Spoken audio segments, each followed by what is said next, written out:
Hello students, so I welcome all to my YouTube channel Rathore classes with Jagat. जी हाँ दोस्तों, तो कैसे आप लोग? उम्मीद करते होंगे कि अच्छे होंगे और अच्छे से पढ़ाई कर रहे होंगे। ठीक है, तो चलिए बिना देरी के वीडियो स्टार्ट करते हैं। इसके पहले क्लास 12 का चैप्टर नंबर 8 चल रहा था। इसका 2 वीडियो आ चुका है। पार्ट 1 वीडियो स्वास्थ्य के बारे में, पार्ट 2 वीडियो रोग के बारे में। अब हम लोग क्या जानने वाले हैं कि हमारे शरीर के अंदर एक प्रतिरक्षा तंत्र पाया जाता है, उसके बारे में पढ़ेंगे। ये क्या होता है, ये कैसे काम करता है और ये कितने प्रकार के होता है। ठीक है, सारा कुछ देखने वाले हैं। सबसे पहले जानेंगे प्रतिरक्षा तंत्र। कौन सा तंत्र? प्रतिरक्षा तंत्र। इसी को इंग्लिश में बोलते हैं इम्यून सिस्टम। इसको इंग्लिश में क्या बोलते हैं? इम्यून सिस्टम, या इसको इम्यूनिटी भी बोलते हैं। तो जब कोरोना चल रहा था, जब कोरोना का टाइम आया हुआ था, तो ये शब्द भी आपको सुनने को मिलता होगा कि अपना इम्यून सिस्टम क्या कीजिए, मजबूत कीजिए, अपना क्या कीजिए, इम्यूनिटी को बढ़ाइए। तो ये इम्यूनिटी है क्या, ये प्रतिरक्षा तंत्र है क्या, उसी के बारे में जान रहे हैं। यह शरीर की वैसी क्षमता है, क्या? यह शरीर की वैसी क्षमता है जो शरीर के खिलाफ पैथोजन से लड़ाई करता है। किससे लड़ाई करता है? पैथोजन से। शरीर की वैसी क्षमता जो शरीर के खिलाफ किससे लड़ाई करता है? पैथोजन से। तो याद कीजिए, कल वाला वीडियो में, रोग वाला वीडियो में हम पैथोजन बताए थे। क्या वो याद है? क्या होता है पैथोजन? वह जीव, वह कारक, जैसे बैक्टीरिया या वायरस, जिसके कारण रोग होता हो, उसी को हम क्या बोलते हैं? पैथोजन बोलते हैं। तो मान लीजिए कोई बैक्टीरिया के कारण हमको रोग हो रहा है, तो हमारे शरीर में क्या होगा?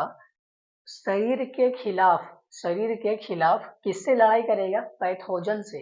तो जो भी बैक्टीरिया हमारे शरीर के संपर्क में आ रहा है, उससे क्या करेगा? लड़ाई करेगा। तो वही जो क्षमता है, उसी क्षमता को क्या बोलते हैं? प्रतिरक्षा तंत्र बोलते हैं। उसी क्षमता को क्या बोलते हैं? इम्यूनिटी बोलते हैं। तो इम्यूनिटी होता क्या है? यह एक शरीर की क्षमता होती है जो शरीर के खिलाफ पैथोजन से क्या करता है? लड़ाई करता है। क्लियर है यहाँ तक?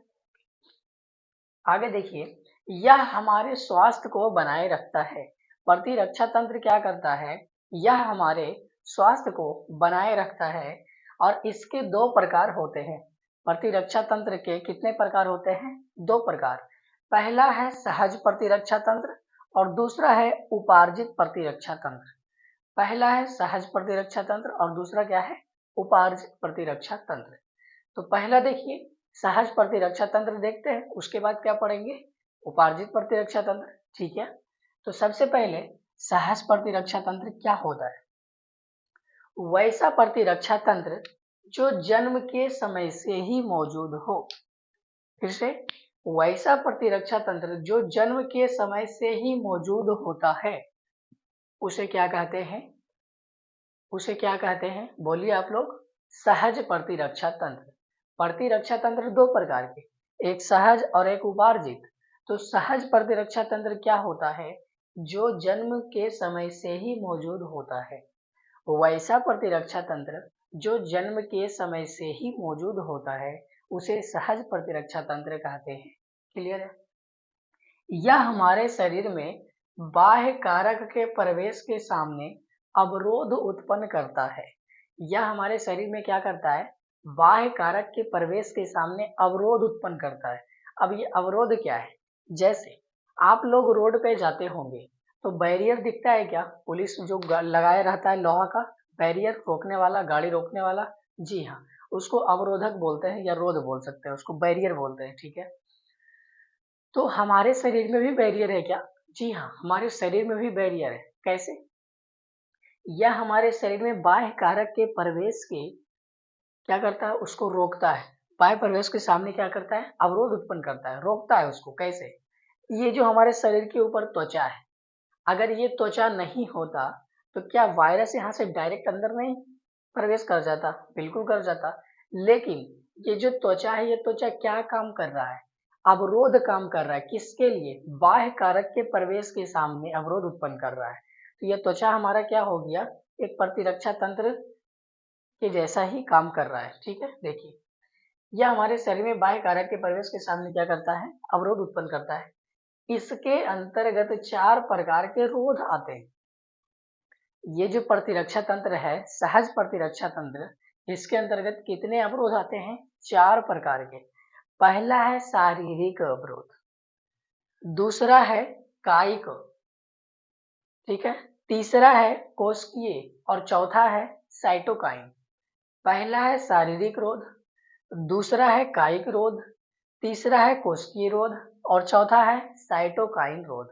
तो अभी यही चारों के बारे में पढ़ेंगे। तो सबसे पहला क्या था, शारीरिक रोध, इसी के बारे में जानेंगे, शारीरिक रोध। ठीक है, देखिए तो शारीरिक रोध मतलब क्या हुआ कि शरीर में कुछ ऐसा स्थान है या शरीर में कुछ ऐसी सतह है जो बाहर से किसी बैक्टीरिया को अंदर आने से क्या कर रहा है, रोक रहा है, अवरोध उत्पन्न कर रहा है। बाह्य कारक के प्रवेश के सामने क्या उत्पन्न कर रहा है, अवरोध उत्पन्न कर रहा है, रुकावट उत्पन्न कर रहा है। तो हमारे शरीर में ऐसा क्या है, पहला है त्वचा। पहला क्या है, त्वचा। त्वचा यानी कि स्किन। तो स्किन क्या करता है, यह हमारे शरीर पर मुख्य रोध का कार्य करता है। त्वचा कहाँ नहीं है, पूरे शरीर पर त्वचा फैला हुआ है। ठीक है, पूरे त्वचा शरीर पर, शरीर के सतह पर फैला हुआ है। यह हमारे शरीर पर मुख्य रोध का कार्य करता है, जो सूक्ष्म जीव के प्रवेश को क्या करता है, रोकता है। जो भी बैक्टीरिया है उसको अंदर आने से रोकता है। तो यह एक तरह से अवरोध उत्पन्न कर रहा है कि नहीं, बिल्कुल कर रहा है। आगे देखिए, म्यूकस सतह, शरीर के अंदर जो भी लेयर है, जैसे कोई भी नली है तो उसके सबसे अंदर वाला जो नली है उसको बोलते हैं म्यूकस लेयर। क्या बोलते हैं, म्यूकस लेयर। तो ये जो म्यूकस सतह है यह भी शरीर में घुसने वाले रोगाणु को रोकता है। यह भी शरीर में रोगाणु को घुसने नहीं देता है, उसको एंट्री करने नहीं देता है। क्या करता है, वो रोकता है। तो ये शारीरिक रूप से क्या हो गया, एक रोधक हो गया। ओके, इसके सहारे क्या हुआ, कोई भी बैक्टीरिया बाहर से अंदर प्रवेश नहीं किया, ये रोक लिया। ठीक है, ऐसे।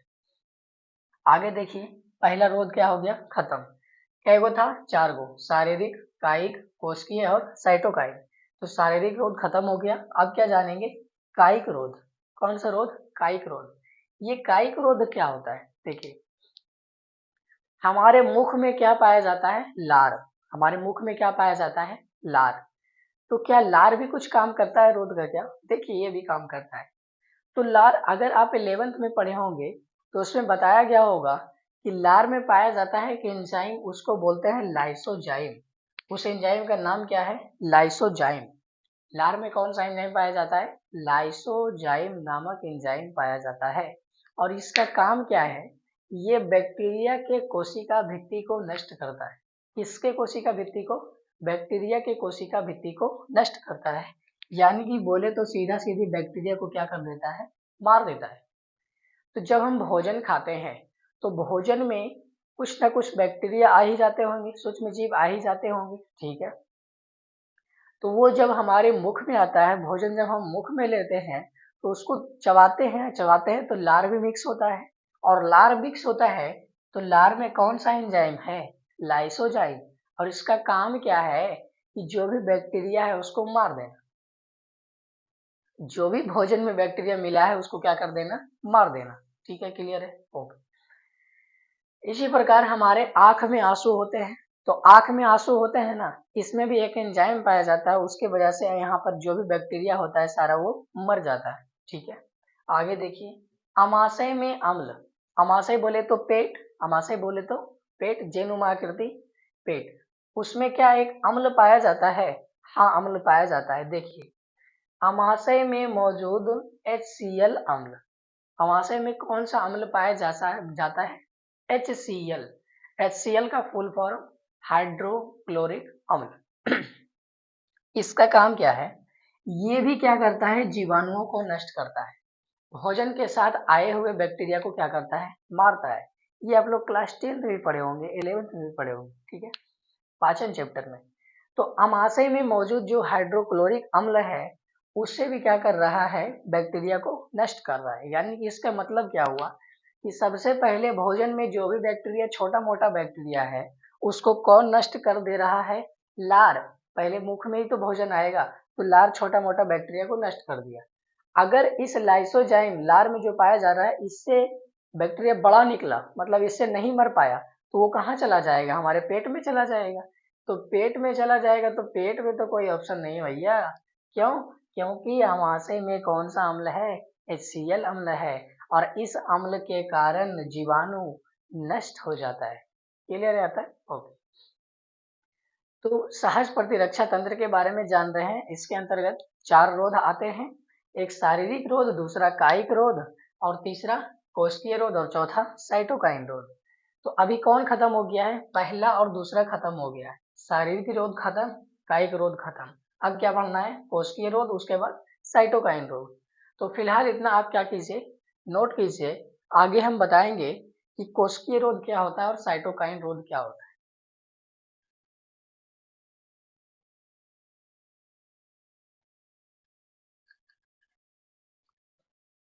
4 रोध था, ठीक है, उसमें से 2 रोध खत्म हो गया है, और तीसरा रोध क्या है, कोशिकीय रोध, और चौथा रोध क्या है, साइटोकाइन रोध। तो कोशिकीय रोध में क्या क्या आता है, देखिए। कोशिकीय रोध से समझ में आ रहा होगा, कोई ना कोई कोशिका होगा जो बैक्टीरिया को रोकने का काम करेगा, ठीक है। देखिए, इसमें एक कोशिका आता है जिसको बोलते हैं PMNL। इसका फुल फॉर्म होता है polymorpho nuclear leucocyte. Polymorpho nuclear leucocyte. इसी को न्यूट्रोफिल भी बोलते हैं। PMNL कोशिका को क्या बोलते हैं, न्यूट्रोफिल, ठीक है। और ये क्या होता है, यह एक प्रकार के भक्षण कोशिका होता है। न्यूट्रोफिल या PMNL क्या होता है, एक प्रकार के भक्षण कोशिका होता है। भक्षण कोशिका का मतलब क्या, जो बैक्टीरिया को मारकर खा जाए, जो बैक्टीरिया को मारकर खा जाए उसी को बोलते हैं भक्षण कोशिका। तो ये जो न्यूट्रोफिल है, ये क्या है, एक प्रकार का भक्षण कोशिका है जो बैक्टीरिया को मारकर क्या करता है, खाता है, अपना भोजन बनाता है। आगे है मोनोसाइट। मोनोसाइट भी क्या है, एक कोशिका है। ये क्या है, ये भी एक भक्षण कोशिका है। कौन कोशिका है, भक्षण कोशिका है। तो भक्षण कोशिका मतलब जो बैक्टीरिया को मार के खा जाए, वैसी कोशिका जो बैक्टीरिया को मार के खा जाए उसको क्या बोलते हैं, भक्षण कोशिका। तो न्यूट्रोफिल भी भक्षण कोशिका है, बैक्टीरिया को मार के खा रहा है। मोनोसाइट भी क्या है, भक्षण कोशिका है, बैक्टीरिया को मारकर खा रहा है, ठीक है। आगे देखिए, एनके सेल। आगे क्या है, एनके सेल। यह एक लिम्फोसाइट कोशिका होता है। एनके सेल क्या होता है, एक लिम्फोसाइट कोशिका होता है जो वायरस से हुए संक्रमित कोशिका को नष्ट कर देता है। इसका मतलब क्या हुआ, जैसे देखिए, ये कोई कोशिका है, ये क्या है, कोई कोशिका है, ठीक है। तो हमारे शरीर में तो बहुत सारे कोशिका होते हैं, ओके। इसको मान लीजिए कोई वायरस इसको संक्रमित कर दिया, ये वायरस है, इसको क्या कर दिया, संक्रमित कर दिया। ये कोशिका में क्या आ चुका है, वायरस का कुछ DNA या RNA वगैरह आ चुका है। तो ये कोशिका क्या हो गया, संक्रमित हो गया। तो इसको बोल देते हैं संक्रमित कोशिका। इसको कौन कोशिका बोलते हैं, संक्रमित कोशिका। तो क्या बोल रहे हैं, वायरस से हुए संक्रमित कोशिका को नष्ट कर देता है कौन, एनके सेल। तो क्या होता है, हमारे शरीर में एक सेल होता है उसको बोलते हैं एनके सेल, या इसी को बोलते हैं लिम्फोसाइट कोशिका। ये क्या करता है, जो जो कोशिका को वायरस क्या कर दिया है, संक्रमित कर दिया है, उस कोशिका को ये एनके सेल क्या कर देगा, मार देगा।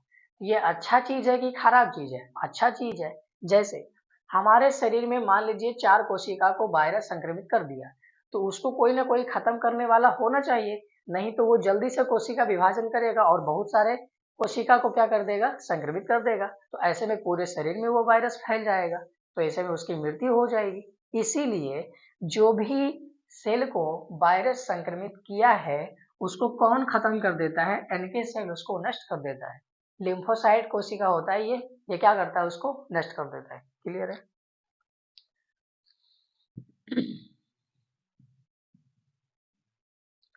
आगे देखिए, ये जो एनके सेल है यह ट्यूमर कोशिका को भी मारता है।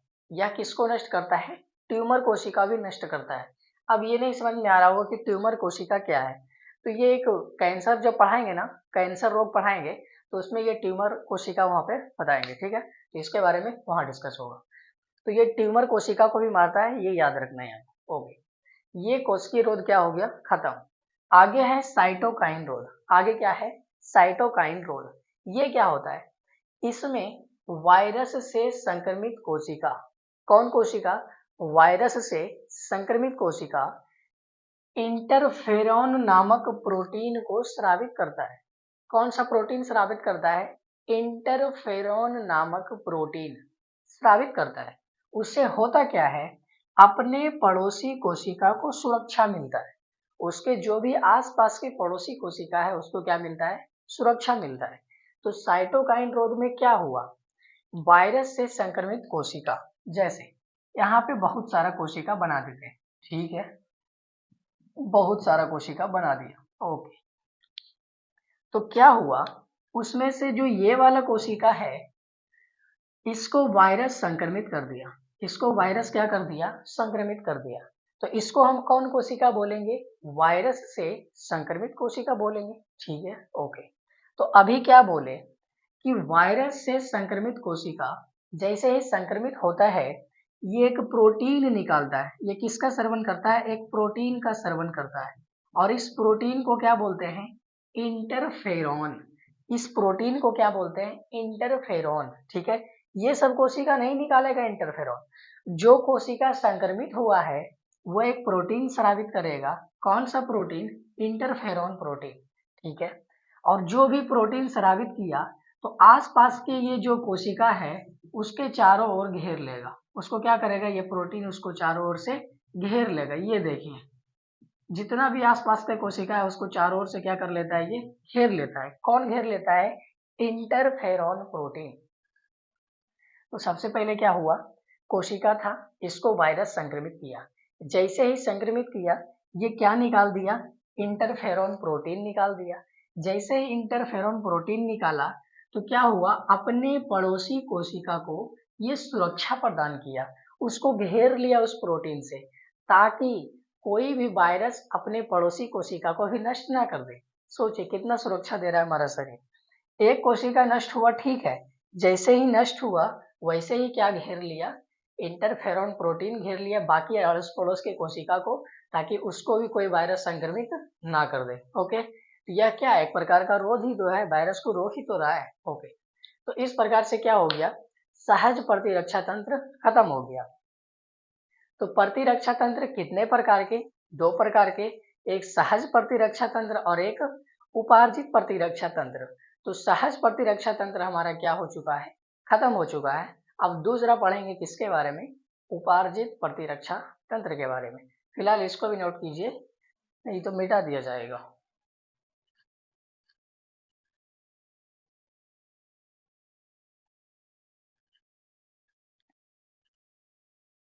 सहज प्रतिरक्षा तंत्र खत्म हो गया। अब जानेंगे दूसरा प्रतिरक्षा तंत्र, दो प्रकार के, सहज और उपार्जित। सहज खत्म हो गया, अब क्या जानेंगे, उपार्जित प्रतिरक्षा तंत्र। देखिए सहज प्रतिरक्षा तंत्र क्या था, वैसा प्रतिरक्षा तंत्र जो जन्म से ही मौजूद हो, जो जन्म से ही मौजूद हो। लेकिन ये उपार्जित प्रतिरक्षा तंत्र क्या है, वैसा प्रतिरक्षा तंत्र जो जन्म के बाद विकसित होता है। जो कब विकसित होता है, जन्म के बाद विकसित होता है, उसको उपार्जित प्रतिरक्षा तंत्र कहते हैं। और जो जन्म से ही मौजूद होता है उसको उसको क्या बोलते हैं, सहज प्रतिरक्षा तंत्र बोलते हैं। उपार्जित प्रतिरक्षा तंत्र वैसा प्रतिरक्षा तंत्र जो जन्म के बाद विकसित होता है। कब विकसित होता है, जन्म के बाद विकसित होता है, ठीक है। इसके अंतर्गत लिम्फोसाइट प्रतिरक्षा तंत्र आता है। उपार्जित प्रतिरक्षा तंत्र के अंतर्गत लिम्फोसाइट प्रतिरक्षा तंत्र आता है, और इसका दो प्रकार होता है। इसका कितना प्रकार होता है, दो प्रकार। पहला है बी लिम्फोसाइट और दूसरा है टी लिम्फोसाइट। पहला है बी लिम्फोसाइट और दूसरा क्या है, टी लिम्फोसाइट, ठीक है। ये दोनों लिम्फोसाइट का निर्माण लाल अस्थि मज्जा में होता है। बी लिम्फोसाइट और टी लिम्फोसाइट, ये दोनों लिम्फोसाइट का निर्माण कहाँ होता है, पूछेगा ये दोनों लिम्फोसाइट का निर्माण कहाँ होता है, तो बोलना है लाल अस्थि मज्जा में। इसका निर्माण कहाँ होता है, लाल अस्थि मज्जा में। लेकिन बी लिम्फोसाइट वहीं रह जाता है और टी लिम्फोसाइट थाइमस में चला जाता है। ये कैसे याद रखिएगा, देखिए ये दोनों लिम्फोसाइट है, ठीक है, ये बनता कहाँ पर है, लाल अस्थि मज्जा में। कहाँ बनता है? लाल अस्थि मज्जा में। तो बी वाला वहीं रह जाता है, बी लिम्फोसाइट जहां बना वहीं रह गया, मतलब लिम्फोसाइट में ही रह जाता है, ठीक है, लाल अस्थि मज्जा में ही रह जाता है। लेकिन ये जो टी लिम्फोसाइट है ये वहां नहीं रहता, ये वहां से निकल करके कहाँ चला जाता है? थाइमस के पास चला जाता है, थाइमस में चला जाता है। तो इसको ऐसे याद रखना है, टी लिम्फोसाइट कहाँ जाता है? थाइमस के पास। टी लिम्फोसाइट किस में चला जाता है? थाइमस में चला जाता है। बी लिम्फोसाइट जहां बनता है वहीं रहता है। दोनों बनता कहाँ है? लाल अस्थि मज्जा में। बी वाला कहाँ रहता है? लाल अस्थि मज्जा में। टी वाला कहाँ चला जाता है? थाइमस में। यही तो बताना चाह रहे हैं, ठीक है। अब आगे देखिए, हमारे शरीर में 5 प्रकार के प्रतिरक्षी उत्पन्न करता है। ये जो भी है प्रतिरक्षा तंत्र, कितने प्रकार का प्रतिरक्षी उत्पन्न करता है? 5 प्रकार के। जी हाँ। तो कौन कौन है जो भी प्रतिरक्षा तंत्र उत्पन्न करता है? 5 है। वो IgG है, IgA है, IgM है, IgE है और IgD है। इसका मतलब क्या हुआ? IG सब में लगा हुआ है, IG सब में लगा हुआ है। इसका फुल फॉर्म होता है इम्यूनोग्लोबिन। IG का फुल फॉर्म क्या होता है? इम्यूनोग्लोबिन। यहाँ पे हिंदी भी लिख दिए हैं, इम्यूनोग्लोबिन, ठीक है। और ये कितने प्रकार के हैं? 5 प्रकार के। तो एक ट्रिक याद रखना है, क्या याद रखना है? ट्रिक। ट्रिक क्या है? गेम्ड। गेम्ड मतलब क्या होता है? देखिए, GAME, गेम। गेम मतलब खेलना होता है, इसके अंत में डी लगा दीजिए, गेम्ड। तो हमको पांचों प्रतिरक्षा तंत्र याद हो जाएगा। पांचों प्रतिरक्षा तंत्र क्या हो जाएगा? याद हो जाएगा। देखिए, IgG, IgA, IgM, IgE और IgD, सबके आगे क्या लगा देना है? IG लगा देना है। क्लियर है यहाँ तक? ओके। तो ये पांचों क्या हो जाएगा? याद हो जाएगा। तो IgG, IgA, IgM, IgE और IgD, ये 5 प्रकार के क्या होते हैं? हमारे शरीर में प्रतिरक्षी होते हैं। अब एक एक करके क्या करेंगे? सबके बारे में पढ़ेंगे। पहला है IgG। पहला क्या है? IgG। इसका देखेंगे स्थान। ये जो IgG प्रतिरक्षा तंत्र है, इसका स्थान कहाँ होता है? तो ये पाया जाता है रक्त में और लसिका में। रक्त में या लसिका में पाया जाता है, इसका स्थान वहाँ होता है। और ये पूरे प्रतिरक्षा तंत्र का कितना प्रतिशत होता है? 75% होता है। और इसका सूत्र होता है H2L2। अब ये H2L2 क्या है? आगे बताया जाएगा, जब प्रतिरक्षा अणु का फोटो बताएंगे वहां पर ये फॉर्मूला समझ में आएगा, ठीक है, ओके। और ये जो IgG है उसका काम क्या है? ऑक्सीकृत करना। इसका काम क्या है? ऑक्सीकृत करना। और ये कहाँ से आता है? हमारे शरीर में कब विकसित होता है, कैसे विकसित होता है? देखिए, यह माँ के शरीर से प्लासेंटा क्रॉस करके भ्रूण में आता है। माँ के शरीर से जब बच्चा बन रहा होता है तो उस टाइम क्या होता है? माँ के शरीर से IgG नामक प्रतिरक्षा प्लासेंटा क्रॉस करके किस में आता है? भ्रूण में आता है, तब उसमें विकसित होता है, ठीक है, भ्रूण में आता है तब विकसित होता है। आगे देखिए दूसरा IgA।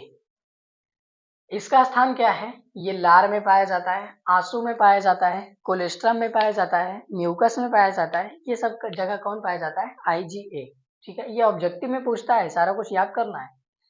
पूछ देगा IgA का स्थान क्या है, IgG का स्थान क्या है? तो IgG का स्थान बताए हैं, कहाँ? रक्त में या लसिका में।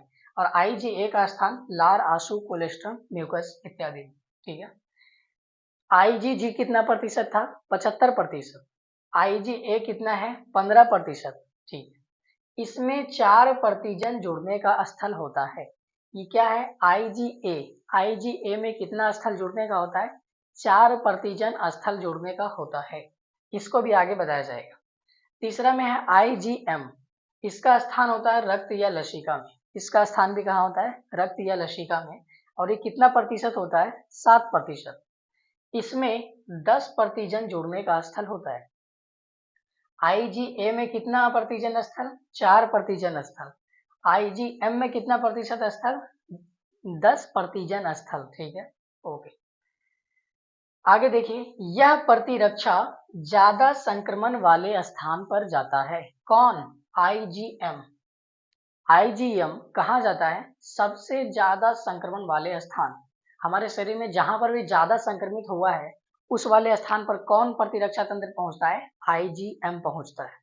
और ये सबसे बड़ा प्रतिरक्षा तंत्र होता है, ये जरूरी है याद करना। कौन जरूरी याद करना? ये सबसे बड़ा प्रतिरक्षा तंत्र क्या है? तो IgM है। सबसे बड़ा प्रतिरक्षा तंत्र कौन है? तो IgM है। ये क्वेश्चन पूछता है, ठीक है। सबसे बड़ा प्रतिरक्षा तंत्र कौन है? IgM है। तो ये पहला, दूसरा, तीसरा खत्म हो गया। अभी कौन कौन बचा हुआ है? IgE बचा हुआ है और IgD बचा हुआ है।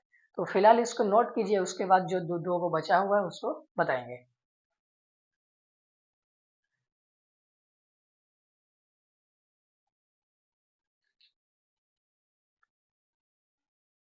चौथा क्या है? IgE और पांचवा क्या है? IgD। तो तीन को अभी खत्म हुआ, अब चौथा पढ़ेंगे और पांचवा पढ़ेंगे।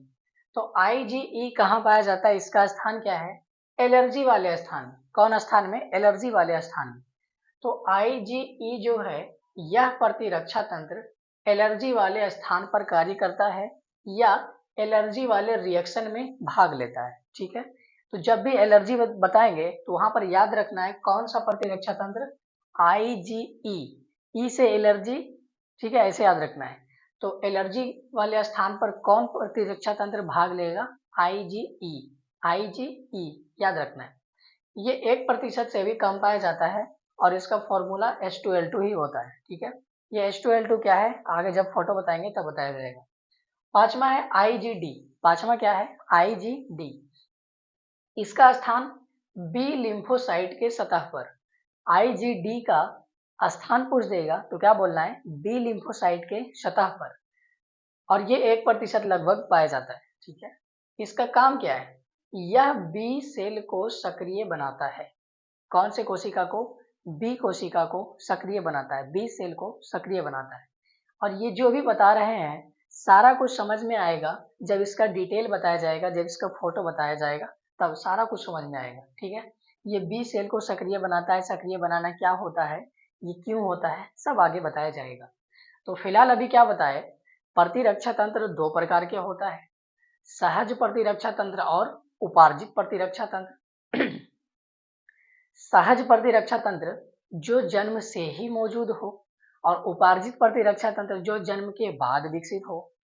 सहज प्रतिरक्षा तंत्र अवरोध उत्पन्न करता है, इसमें जो भी प्रतिरक्षा तंत्र आता है अवरोध उत्पन्न करता है और इसके अंतर्गत 4 रोध आते हैं, ठीक है।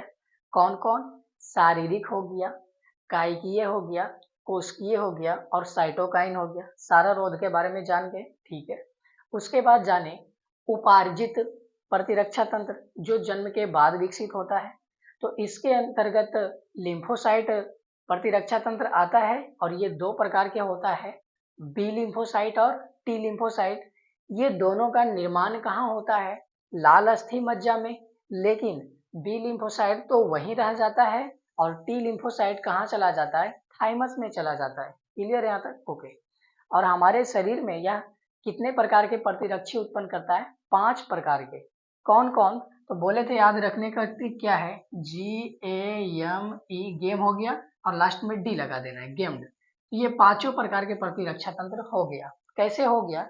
सभी के आगे क्या लगा देना है? IG लगा देना है। जैसे देखिए IgG हो गया, IgA हो गया, IgM हो गया, IgE, फिर IgD। सबके आगे क्या लगा देना है? IG।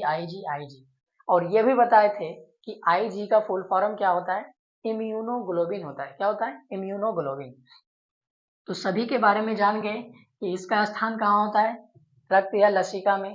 कितना प्रतिशत? 75%। इसका सूत्र H2L2, ठीक है। सारा कुछ। IgA कितना होता है? 15%। IgM कितना होता है? 7%। सब बता चुके हैं। और सबसे बड़ा प्रतिरक्षा तंत्र कौन है? IgM है, ठीक है। और IgE कहाँ होता है? एलर्जी वाले स्थान में। IgD कहाँ होता है? अभी बताए, बी लिम्फोसाइट के सतह पर, ठीक है। और IgA कहाँ होता है? ये लार में, म्यूकस में, आंसू में, ये सब जगह पाया जाता है, ठीक है। तो ये सारा कुछ क्या हो गया? खत्म हो गया। अब आगे अभी क्या बताएंगे? ये पूरा वीडियो खत्म नहीं हुआ। ये जो प्रतिरक्षा तंत्र चल रहा है इसका टॉपिक अभी खत्म नहीं हुआ है। क्यों नहीं हुआ है? क्योंकि अभी प्रतिरक्षा अणु का फोटो बताना है और ये कैसे कार्य करता है उसको भी बताना है पूरा डिटेल से, ठीक है। तो इसका 2 वीडियो बना देते हैं, ये एक पार्ट 1 और एक पार्ट 2, ठीक है। तो मिलते हैं अगले वीडियो पार्ट 2 में, तब तक के लिए धन्यवाद।